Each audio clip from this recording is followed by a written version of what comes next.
11절부터 19절까지 말씀입니다.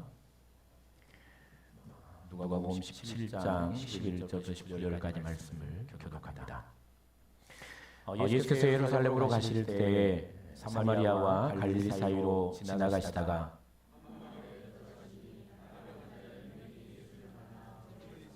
소리를 높여 이르되 예수 선생이여 우리를 불쌍히 여기소서 하거늘 그들이 가다가 그 중에 한 사람이 자기가 낳은 것을 보고 큰 소리로 하나님께 영광을 돌리며 돌아와 예수께서 대답하여 이르시되 10사람이 다 깨끗함을 받지 아니하였느냐 그 아홉은 어디 있느냐. 함께 읽습니다. 그에게 이르시되 일어나 가라 내 믿음이 너를 구원하였느니라 하시더라. 아멘.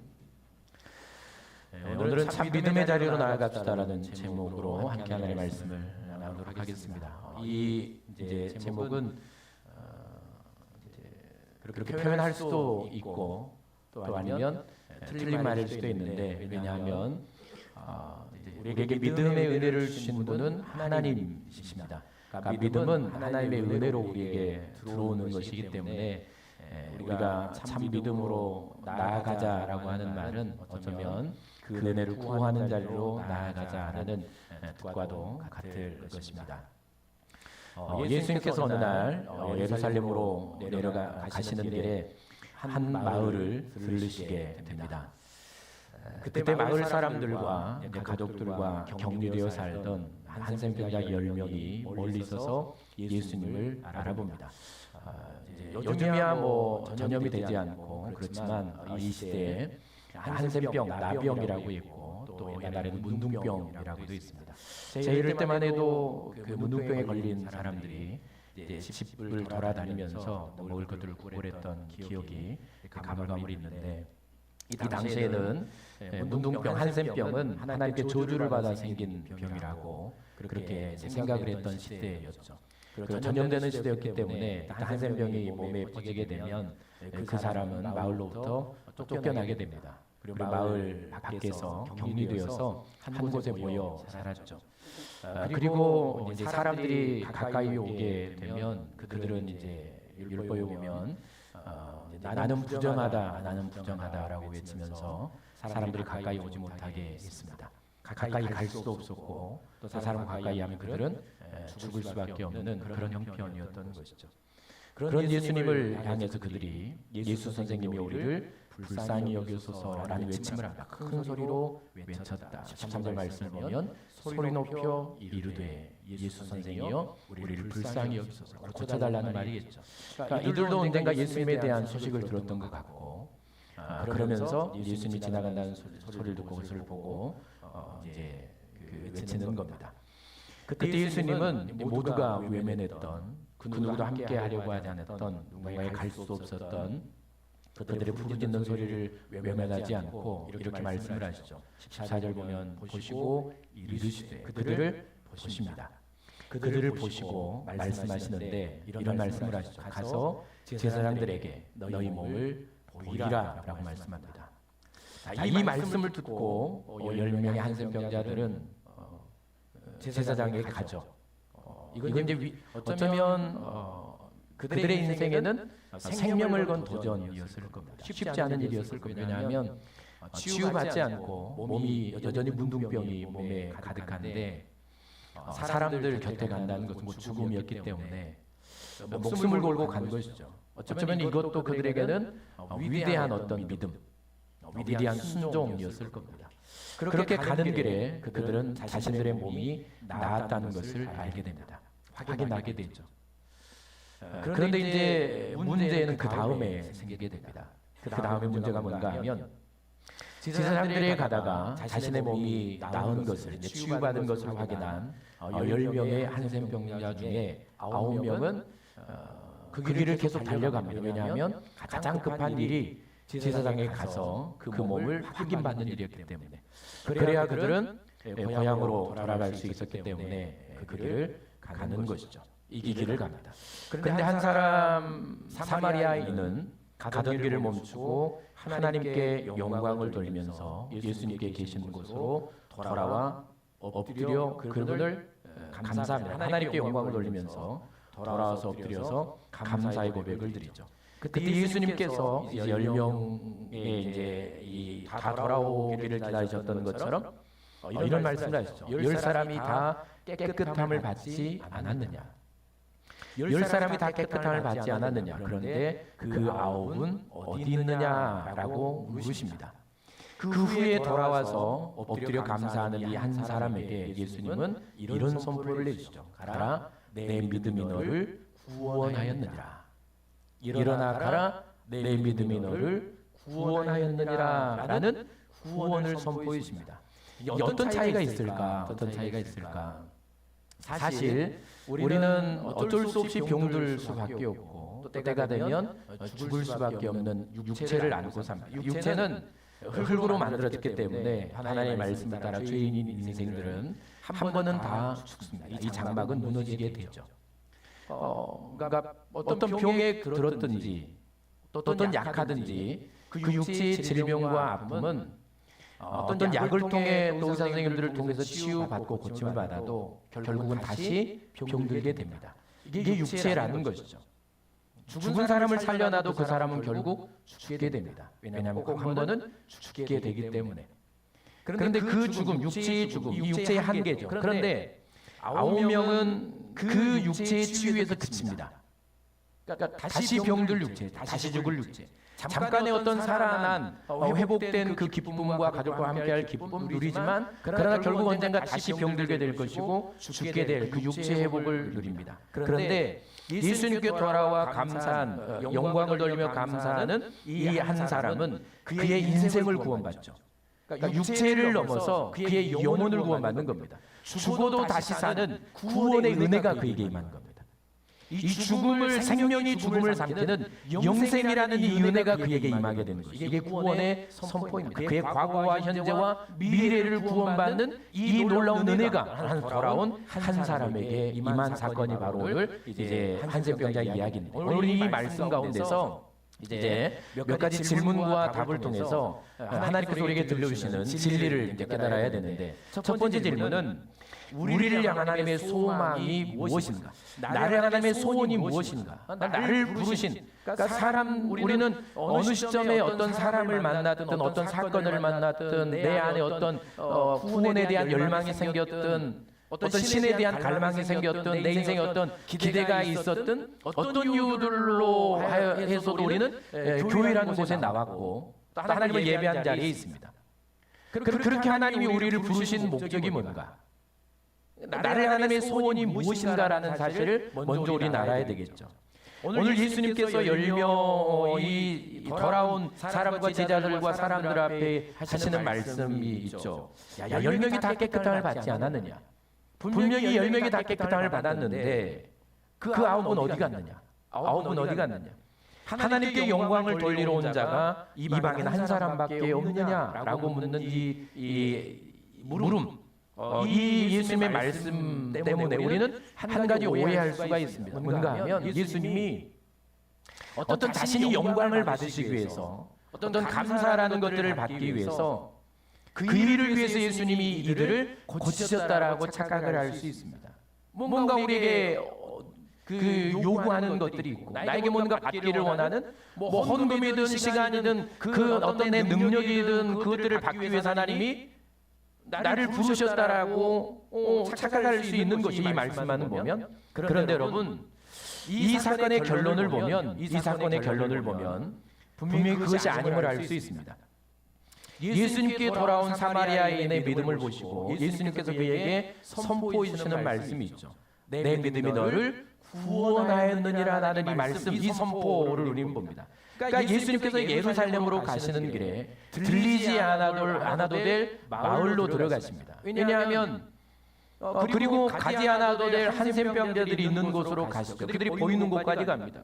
사람들이 외면했던 그러니까 들리지 않아도 될 마을 그리고 가지 않아도 될 한센병자들의 간 목적이 뭡니까? 그 목적은 그들을 고치고 돈을 얻거나 그들을 고치고 어떤 감사를 얻거나 물론 감사는 당연히 따라와야 될 결과지만 그것들을 고치고 어떤 영광을 얻기 위함이 아니었다라는 사실을 알아야 됩니다.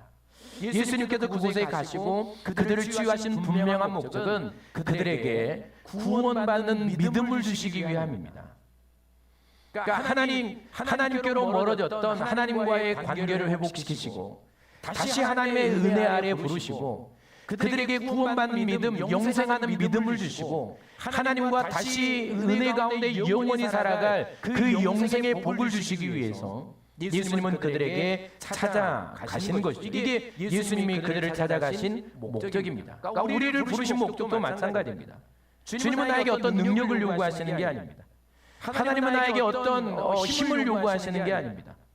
우리는 헌금을 드리지만 하나님은 나에게 헌금을 요구하기 위해서 나를 예배로 부르시는 게 아닙니다. 하나님은 우리에게 이 육체가 죽을 때 반드시 한번 죽게 되지만 이 육체가 죽고 썩어질 때 다시 사는 영원히 사는 그 구원받는 믿음, 영생하는 믿음, 하나님과 함께 영원히 에덴의 행복을 누리는 그 믿음, 그 믿음의 은혜를 주시기 위해서 하나님은 우리를 부르셨고 오늘도 예배자로 인도하셨으며 하나님 오늘 또 수많은 사건을 일들을 통해서 사람들을 우리를 부르고 계신다는 사실을 우리는 기억할 필요가 있는 것이죠. 이게 부르심의 목적입니다. 돈이 목적이 아닙니다. 어떤 영광이 목적이 아닙니다. 감사가 목적이 아닙니다. 예수님이 이 말씀하시는 그 아홉이 어디 있느냐라는 말씀은 야외 한 사람밖에 오지 않았느냐라고 하시는 이 한탄 섞인 말씀은 서운함이 아닙니다. 감사로 오지 않아서 마음이 서운해서 하는 말씀이 아닙니다. 안타까움입니다. 불쌍히 여기는 마음입니다.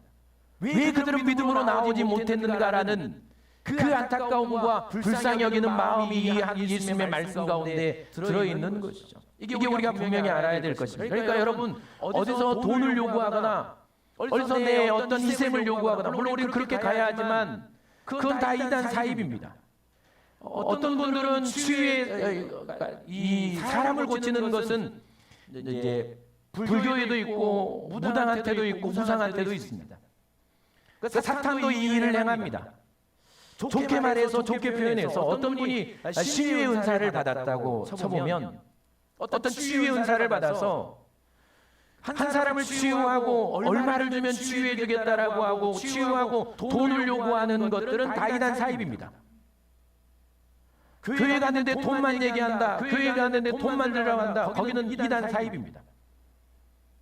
적어도 하나님이 우리를 치유하시고 부르심이 어떤 역사를 이루실 때는 그 모든 목적은 우리에게 생명을 주시기 위함입니다. 하나님이 나에게 뭔가 요구하시기 위해 오신 분이 아닙니다. 모든 우상들과 다른 종교들은 요구합니다. 뭔가를 요구합니다. 그러나 하나님 우리에게 요구하지 않으셨죠. 하나님 우리를 위해 오신 분입니다. 이 땅에 육신을 입고 오신 분이고 그분이 우리를 위해 생명을 주셨습니다. 선물을 주셨죠. 하나님 나에게 이 은혜를 주시기 위해 오신 분이고 나에게 믿음의 은혜를 주시기 위해 오신 분입니다. 내가 치유를 받았던 무엇을 하든 어떤 역사를 이루었든 그 끝은 결국 믿음입니다. 예수 그리스도가 선포되지 않으며 믿음의 은혜가 선포되지 않으며 믿음이 증거되지 않는 것은 다 이단입니다. 사랑을 줘도 관계 가운데 친밀함을 줘도 위로를 줘도 거기 예수 그리스도가 없으면 거기는 이단입니다. 그런데 이단들이 그렇게 하면 끌려갑니다. 제대로 모르니까. 제대로 가르침을 못 받았으니까. 그리고 또 누군가는 돈을 요구합니다. 또 누군가는 어떤 희생을 요구합니다.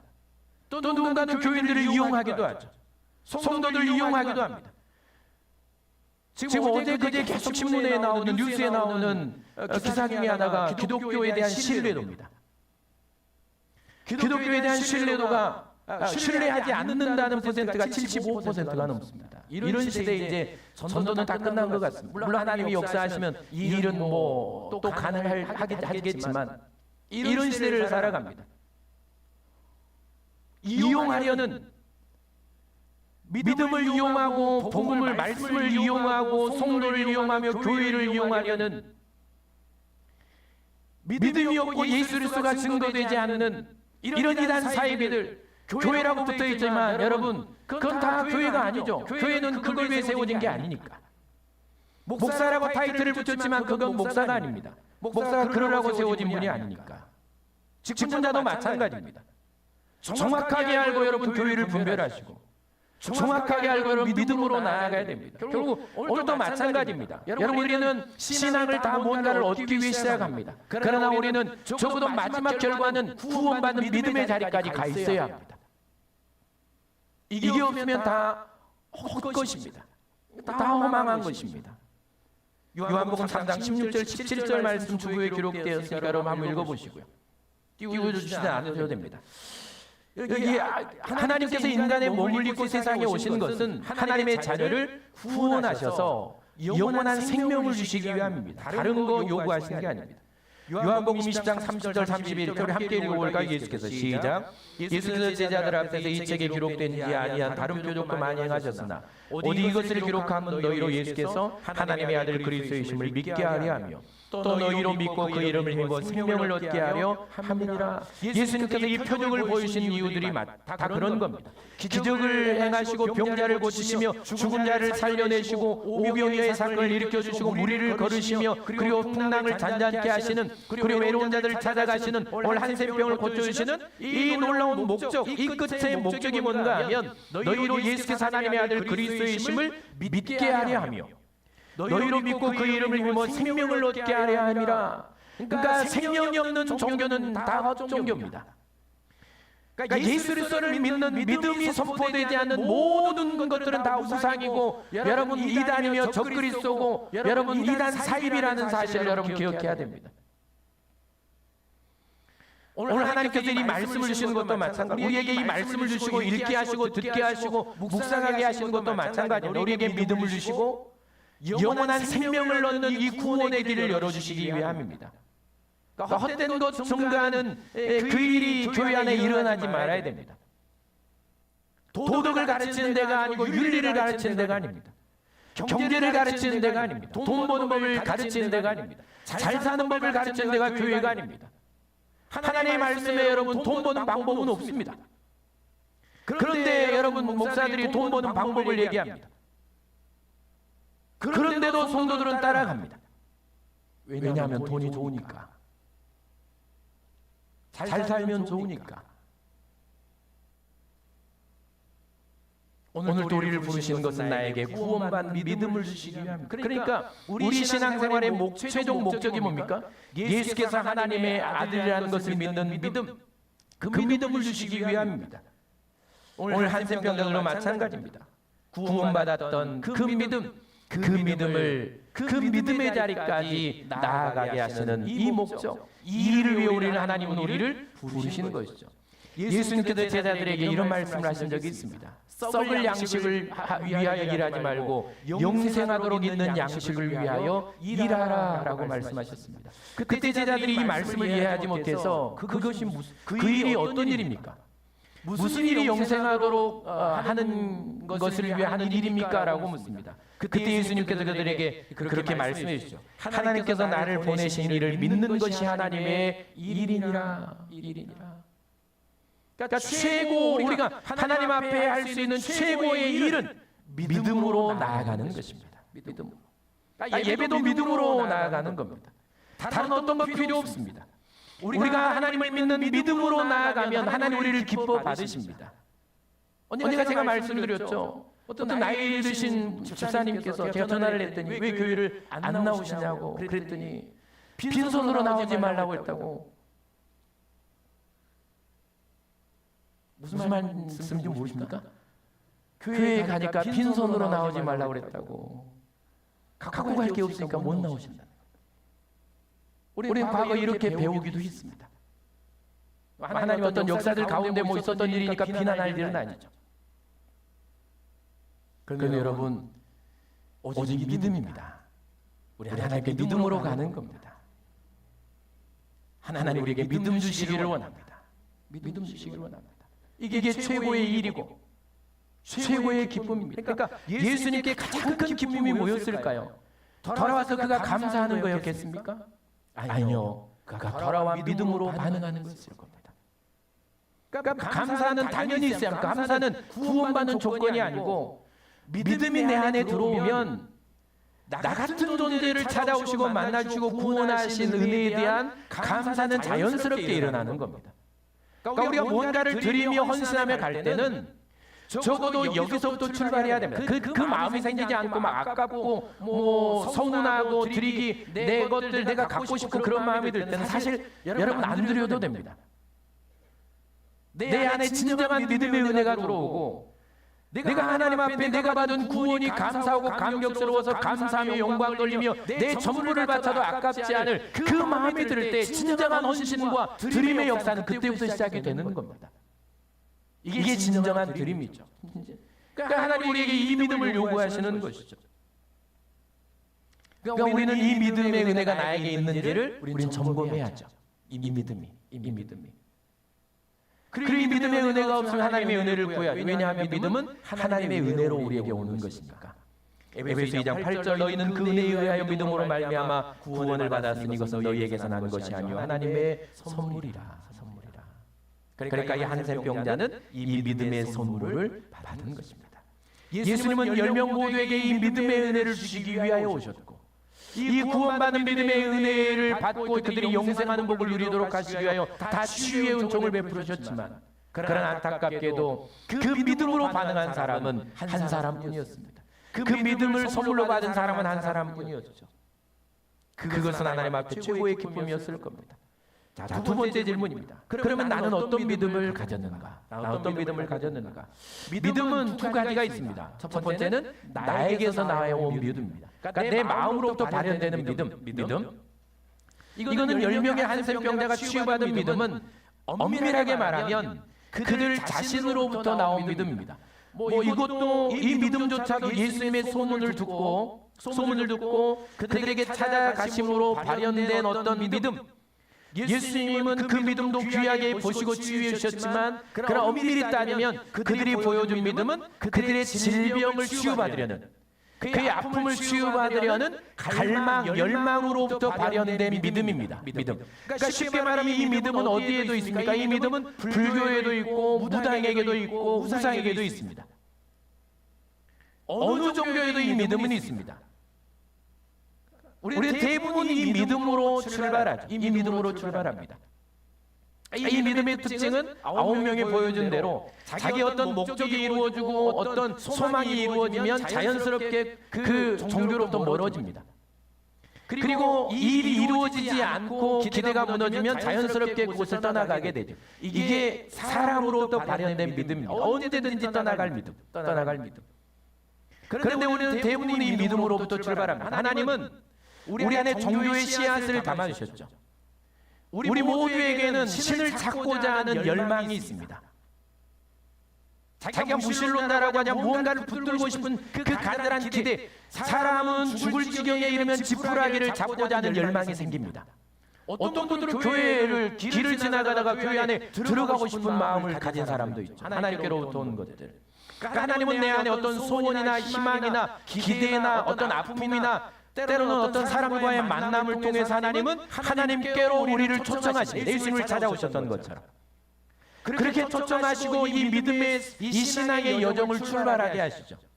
그리고 이 신앙의 여정 가운데 하나님은 우리 안에 구원받는 믿음의 은혜를 부어주시기를 원합니다. 그러니까 우리는 대부분 이 과정을 거쳐서 자연스럽게 이 믿음이 들어온 사람들이죠. 자연스럽게. 구원파에서 언제 구원받았냐라고 물어보면 대답하는 사람은 미련한 사람입니다. 우리는 대부분 내가 언제 구원받았는지 모릅니다. 이건 하나님이 하시는 일입니다.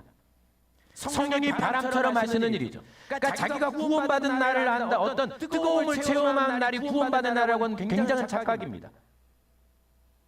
사람은 자기가 구원받은 날을 모릅니다. 대부분 모릅니다.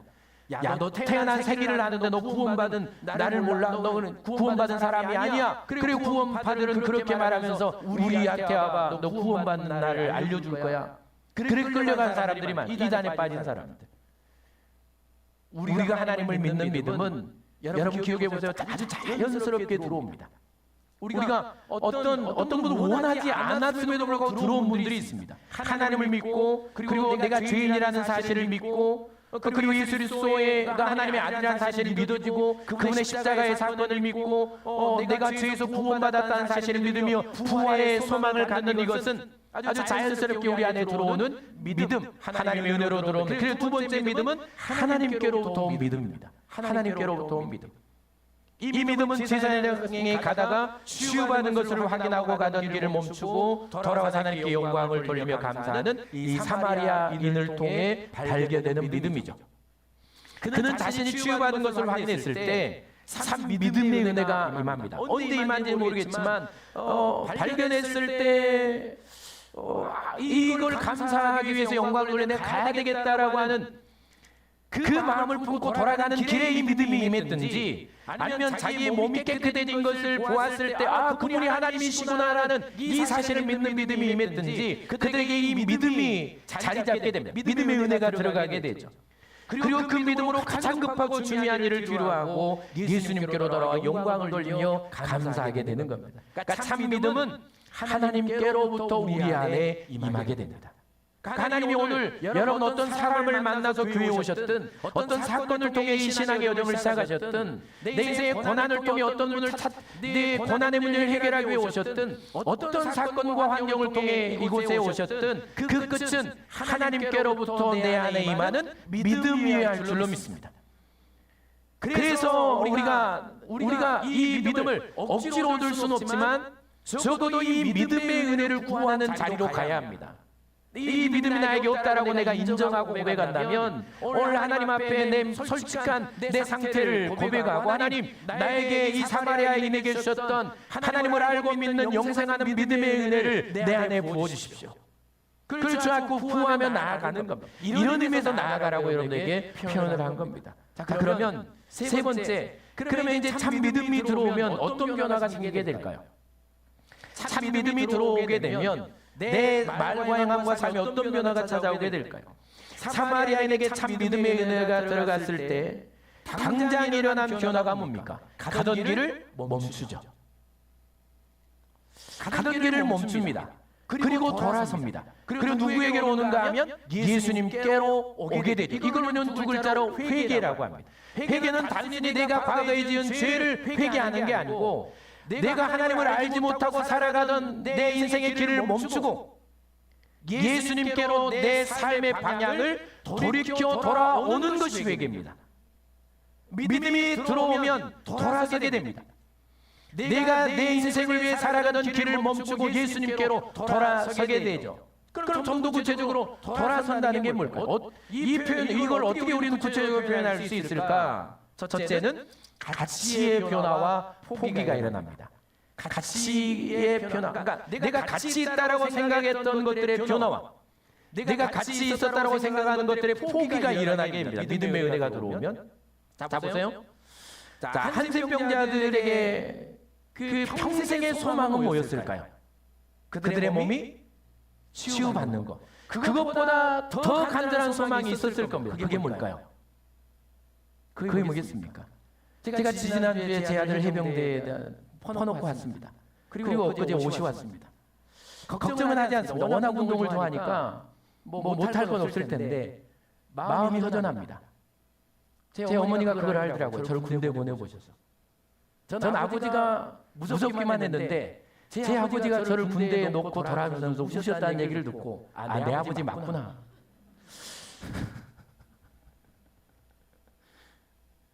그때 나는 내 아버지가 내 아버지인 줄 알았습니다. 워낙 맞고 커서, 워낙 무서워서 너무 허전합니다.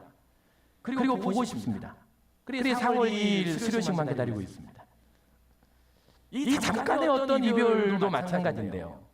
여러분, 죽을 이 나병이 걸려서 평생 가족의 품으로 갈 수 없었던 이들에게 가장 가치 있고 중요하고 급한 일이 뭐였겠습니까? 가족 보는 일이었을 겁니다. 사랑하는 엄마를 보고 눈물로 그 밤을 지새우며 그리워했던 내 아버지 엄마를 보는, 그리고 내 자식들을 보는. 그러니까 이들을 비난할 이유는 없습니다. 인생이 인지상정 아닙니까? 얼마나 보고 싶었겠습니까? 밤을 지새워서 눈물을 흘리며 엄마 아빠를 그리워하며 자식들을 그리워했을 것이 상상이 안 가십니까? 그러니까 이들이 가장 급한 일, 그 일은, 가치 있는 일은 제사장에 빨리 가서 나았다는 것을 확인받고 가족의 품으로 돌아가는 일이었을 겁니다. 그들은 그 가치 있는 일을 위해 달려갑니다. 그렇다 비난하지 마세요. 다 그런 겁니다. 그럴 수밖에 없는 사람 아닙니까? 이게 그들의 가치였습니다. 그런데 참 믿음의 은혜가 들어가면서 참 믿음의 은혜가 임한 사마리아에게는 전혀 다른 가치가 생깁니다. 그에게는 제사장보다 제사가 확인간 받는 것보다 자유의 몸으로 가족의 품으로 돌아가는 것보다 먼저 가는 것, 달려가는 가서 그들을 안고 어떤 기쁨을 누리는 것보다 그 행복이 아닌 그를 치유해 준 예수님이 그에게 가장 가치 있는 분이 된 것입니다. 그러니까 이 모습을 보면 알죠. 그가 9명은 다 갔는데 그 길을 멈춘 것을 보면 평생의 소원이었고 같이 있었던 열망하고 소망했던 그 길을 멈추고 돌아간 것을 보면 분명히 그 인생의 가치의 변화가 전환이 일어났다는 사실은 인정할 수밖에 없는 겁니다. 그 인생의 최고의 가치가 예수님이 있는 것입니다.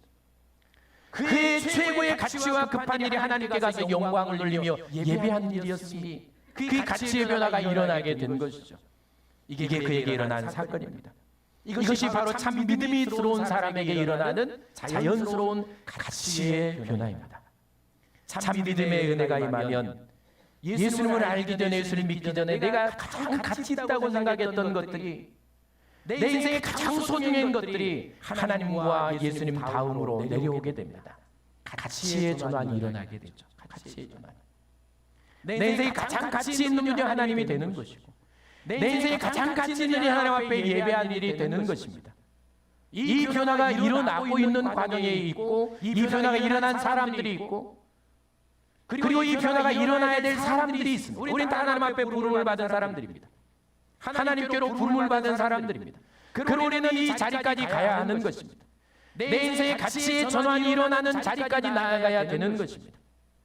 그리고 가치의 변화가 일어나면 자연스럽게 가치의 포기도 일어나겠죠. 포기도 일어납니다. 오늘 사마리아인이 우리에게 보여준 이 제사장에게 가던 길을 멈추고 예수님께로 돌아가는 길은 쉽게 할 수 있는 것 같지만 절대 그렇지 않다. 제가 말씀드렸던 것처럼 그는 치유의 악연을 포기한 것이고 자유를 포기한 것이고 그토록 갈망했던 가족의 품과 행복을 포기한 것이고, 누가 이걸 포기하겠습니까? 누가 이걸 뒤로 미룰 수 있겠습니까? 누가 이걸 다음으로 미룰 수 있겠습니까? 어느 누구 할 수 없는 일입니다. 만약 여러분 여기 상상해 보면 10명이 달려갑니다. 기쁜 몸으로 이 확인하고 10명이 제사장의 가족들에게 달려갑니다. 그런데 한 사람이 멈춰버립니다. 그리고 그 길을 가지 않고 오던 길을 돌아갑니다. 그럼 9명은 이 돌아간 사마리아인을 향해서 어떤 생각을 했을까요? 저 바보 같은 사람. 그러니까 우리가 속된 말로 하면 저 사람 미쳤다라고 하겠죠. 무엇이 저걸 포기해야 합니까? 이해할 수 없는, 상식적으로 받아들일 수 없는 손가락질을 했겠죠. 비웃거나. 오늘 우리가 교회에 나온 모습을 보고 누구는 비웃을 수도 있습니다. 그렇지 않겠습니까? 피땀 흘려 번 돈을 하나님 앞에 헌금한다고 드리는 이 사실을 여러분 누군가 안다면 여러분들 향해 조롱하며 비난할 수 있을 겁니다. 미치지 않으면 어떻게 저럴 수 있는가? 지금도 그런 손가락질을 하는 사람들이 있죠. 헌신하며 예배하는 것들 다 마찬가지입니다. 그러나 진정한 참 믿음이 들어오면, 그리고 나 같은 죄인을 구원해 주신 그 은혜의 감격이 내 안에 들어오면 자연스럽게 과거에 내가 죽고 못 살았던 내 소유와 가치와 내 소중한 것들을 자연스럽게 그 최고의 가치인 예수님을 위해 나는 그것들을 기꺼이 포기하게 된다는 사실을 우리는 압니다. 이 일을 경험한 분들이 많을 겁니다. 이 믿음의 은혜가 들어오면, 이 가치의 전환이 들어오면 그때는 드리는 것이 아깝지 않을 때가 있었습니다. 분명히 시간을 들여도 나를 들여도 돈을 들여도 내 전부를 들여도 아깝지 않고 기쁠 때가 있었죠. 이 가치의 전환이 일어난 것이고 가치의 포기가 일어난 것이고 믿음의 은혜가 임할 때 전부를 아깝지 않은 기쁨, 오히려 드리며 기쁘고 오히려 예배하며 기쁘고 오히려 하나님을 내가 뭔가 할 수 있다는 것이 기쁨으로 내 안에 찾아오는 그런 믿음의 은혜. 하나님은 이 믿음을 우리에게 오늘 또 충만하게 부어주시기를 원하신다는 사실을 여러분 꼭 기억하셨으면 좋겠습니다. 이 믿음이 임하고 가치가 분명해질 때 우린 예수님을 위해, 신앙을 위해, 하나님과의 관계를 위해 내가 가치 있다고 생각했던 것들을 자연스럽게 포기하게 되죠. 나를 드리는 것도 마찬가지고 시간을 사용하는 것도 마찬가지며 돈도 마찬가지고 권력도 명예도 마찬가지입니다. 그러니까 진정한 드림은 언제부터 시작되겠습니까? 내 안에 참 믿음이 들어오며 내 안에 구원의 감격이 내 안에 들어올 때부터 시작되는 것입니다. 뭔가 하는 것이 아깝고 드리는 것이 여전히 아깝다면 우리는 이 믿음의 은혜를 위해 기도해야 됩니다. 그리고 좀 더 기다리십시오. 이 믿음의 은혜가 임할 때까지 시험에 들지 말고 괜히 헌금 설교 듣고 뭔가 드리라는 설교 듣고 시험에 들지 말고 안 하면 됩니다. 하지 마세요. 하지 말고 내 안에 믿음의 은혜가 임해서 내가 전부를 드려도 아깝지 않을 그 은혜가 내 안에 임할 때 그때부터 시작해도 됩니다. 헌금 안 드렸다고 하나님이 죽이시는 거 아니고 또 아무도 안 하실 것 같긴 하고 시간, 날 다 마찬가지입니다. 주일도 마찬가지입니다. 이게 가치죠. 밭에 감춘 보화를 발견한 한 사람이 있었죠. 이건 천국을 비유합니다. 팔레스타인 옛날에는 전쟁이 많았기 때문에 그리고 은행이 없었고 보물을 숨겨둘 곳이 없었기 때문에 사람들 대형 밭에다가 밭을 파고 보물을 숨겼습니다. 이걸 예수님이 알고 비유를 하신 것이죠. 그러면 전쟁 가운데 이 밭의 주인이 죽습니다. 그리고 누군가 이 밭을 샀겠죠. 그는 이 보물을 찾지 못했습니다. 그래 어느 누군가 이 밭에 있는 보물을 발견합니다. 그리고 돌아갑니다.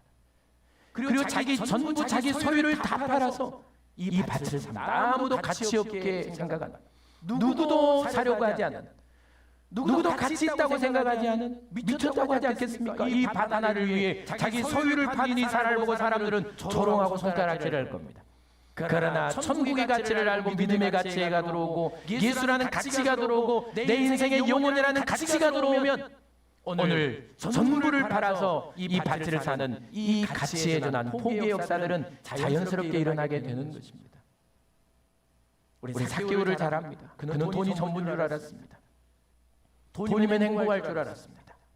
돈만 많으면 돈만 많이 벌면 인생이 복될 줄 알았습니다. 그래 돈은 많이 가졌는데 곁에 아무도 없습니다. 돈은 가졌는데 마음이 허망합니다. 돈은 가졌는데 사람들이 그를 저주합니다.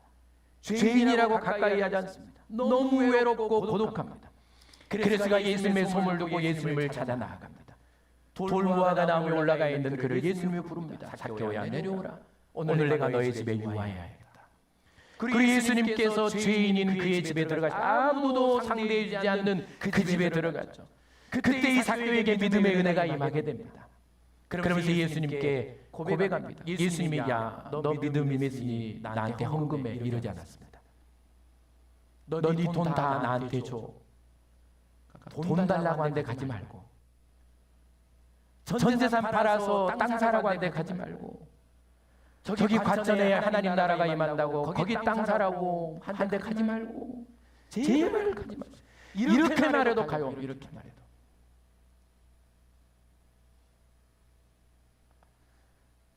그의 마음속에 자연스럽게 가치의 변화가 일어났죠. 예수님, 제가 내 전부를 팔아서 내 소유의 절반을 가난한 사람들에게 나누어 주겠습니다. 그리고 내가 다른 사람의 소유를 빼앗아 탈취한 것이 있다면 네 배로 갚겠습니다. 나에게 이런 변화가 있는가? 나는 이 자리까지 갔는가? 가고 있는가? 아니면 모든 것이 아깝고 모든 것이 서운하고 그런 상태에 있는가? 내 믿음을 잘 살펴보시기를 바라고요. 두 번째, 마지막은 자기 기쁨이 아닌 하나님의 기쁨을 기쁘시게 하는 일에 반응하게 되죠. 이들에게 가장 큰 기쁨은 가족이었을 겁니다.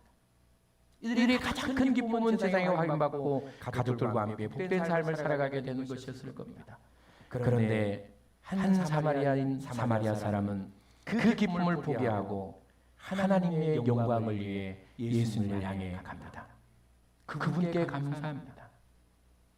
여러분, 믿음의 은혜가 들어오면, 참 믿음이 내 안에 들어오면 내 기쁨을 위해, 내 육체의 기쁨을 위해, 내 인생의 기쁨을 위해, 내 인생의 행복을 위해 혹시 내 인생의 만족과 기쁨을 위해 모으고 벌고 살던 내 기쁨을 위해 세상을 향해 가던 그 길을 돌이키고 그때부터 하나님을 기쁘시게 하는 일을 고민하게 됩니다. 믿음이 들어오면 성숙함이 일어나게 되고 하나님의 마음을 알게 됩니다. 그리고 하나님의 마음이 있는 곳에 우리는 내 눈과 내 마음을 향하게 되죠. 그 마음을 기쁘시게 하기 위해 살아갑니다. 언젠가 우리가 엄마 아빠의 마음을 깊이 알고 그 마음을 아는 순간부터 우리는 진정한 자녀의 삶이 시작됩니다. 물론 그때 부모는 가고 없겠지만 엄마의 마음을 알면, 아빠의 마음을 알면 그때부터 엄마 아빠의 마음을 기쁘게 하려는 마음이 생기고 그 일을 하게 됩니다. 하나님의 마음을 알면 하나님이 이 일을 위해 나를 위해 오셨다라는 진정한 그 마음을 알면 나 같은 인생을 구원하기 위해 십자가에서 그 생명을 바친 그 사랑의 마음을 알면 그 마음이 내 안에 들어오는 그것이 믿음이고 그 믿음이 그 마음이 내 안에 들어오면 우리는 그 마음에 반응하게 됩니다. 어떻게 하나님의 마음이 기쁠까? 무엇을 하나님의 마음이 기쁠까? 내가 어디로 가야 하나님이 기뻐하실까? 주의를 지키는 거, 예배하는 거, 헌금하는 거, 헌신하는 거, 누군가를 돌보고 섬기며 봉사하는 거. 여러분, 믿음이 내 안에 들어오면 하나님이 내 안에 일하시면서 하나님의 마음이 내 안에 역사하시면서 우리는 자연스럽게 하나님의 기쁨을 위해 내 인생을 돌이키게 된다는 사실을 여러분 꼭 기억하셨으면 좋겠습니다. 여러분, 내 믿음의 자리는 어디입니까? 나의 신앙의 자리는 어디입니까? 하나님이 오늘 여기 우리를 부르셨다는 것은 이미 하나님 우리를 사랑하셨다는 증거이고 이 믿음을 주기 위하여 하나님 오늘 나를 부르시는 것입니다. 이제 내 믿음을 잘 돌아보시면서 내게 이 사마리아에 내게 주신 구원받는 믿음의 은혜가 이미 임했다면 여러분 감사하십시오. 감사는 이 믿음의 증거입니다. 구원받은 증거가 감사입니다. 구원받은 증거가 있으면 반드시 감사하게 됩니다. 그게 헌금이고 그게 드림이고 그게 봉사고 그게 예비입니다. 그리고 아직 갈등하고 있다면 고민하고 있다면 이 믿음의 은혜가 들어오는 것에 감사하면서 더 깊은 믿음의 자리로 나아가실 수 있기를 바랍니다. 그리고 아직 내 믿음이 이 믿음이 아니라는 것이 확인된다면 하나님께 나아가서 하나님 나에게도 이 믿음의 은혜를 주십시오. 나에게도 이 믿음의 은혜를 주십시오. 그리고 내 가족들에게도 이 믿음의 은혜를 주십시오라고 기도하며 이 믿음으로 남은 삶을 정말 기쁨으로 예배하고 하나님 앞에 헌신하며 사는 그런 저와 될 수 있기를 바랍니다.